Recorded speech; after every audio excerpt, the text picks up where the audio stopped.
welcome to the View from ADB. This is the last day at the Asian Development Bank annual meeting in Frankfurt, and I'm here with Jacopo Dettoni, Deputy Editor of fDi magazine, to talk about the key giveaways of the meeting. So thank you very much for joining us. Thank you.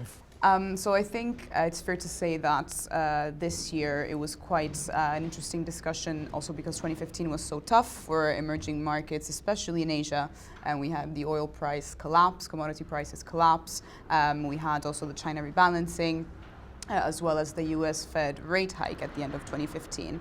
I think, I don't know if you agree, but also a lot of pessimism that was there last year, this year seems to have dissipated a little bit, also because there's a recognition that a lot of these countries, for instance, have free exchange rates, and that means that it is likely, if there is volatility, that the currencies will absorb these shocks. I think when we talk about the China rebalancing story, I think most people have underscored that excessive pessimism is not very justified. Also, the ADB president has done so, and I think it's fair to say that China is also starting to look beyond its borders quite aggressively in a way to try and solve one of its problems, which is overcapacity.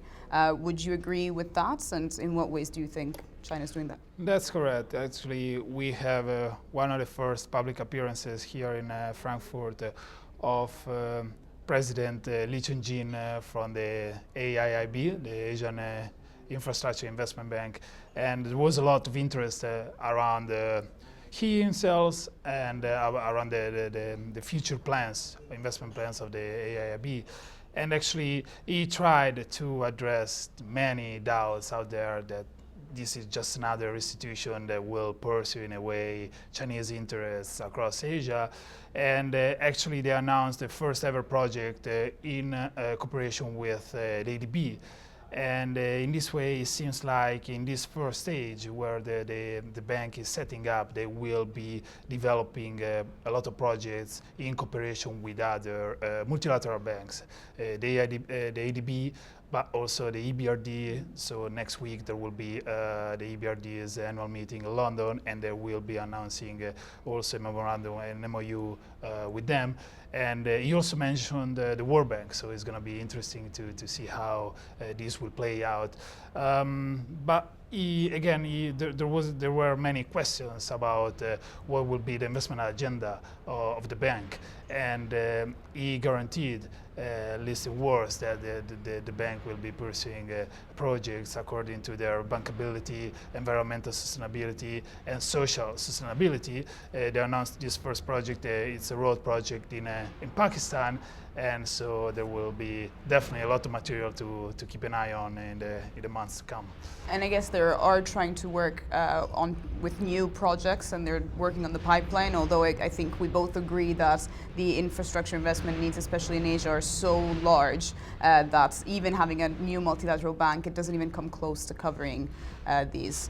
I think on my side, especially from the banking sector and financial markets point of view, in order to help meet all these financing needs, I think a key topic here was capital market deepening within each and every single country in Asia, but also actually to even start thinking about maybe looking at the European Capital Markets Union and use it let's say, as a blueprint for Asia, and that would really help develop local bond sectors. I guess also the European angle was quite strong, obviously because we're in Frankfurt. It's the first time the ADB meeting is held here in Germany, and we had also a lot of representatives from policy makers in Germany come and make quite a few statements that you've been following. True. Actually, Chancellor Merkel was here, and she emphasized a lot the need for a more sustainable supply chain. We have to say that the representatives of the German government, they seem very keen on stressing this point. We need more transparent, sustainable supply chains. And Angela Merkel addressed this in her speech, but also Economic Cooperation and Development Minister Müller, who also got as far as saying that we need, rather than a free trade, we need a paradigm shift to fair trade. And this whole concept of environmental sustainability, social sustainability, better workplace, better work conditions has been a major theme throughout the event.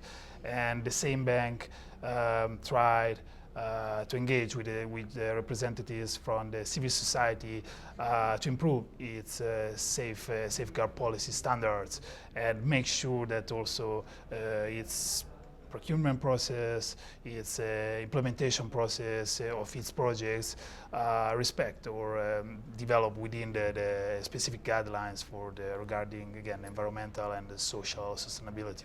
Well, thank you very much for joining us, Jacopo, and until next year. Thank you.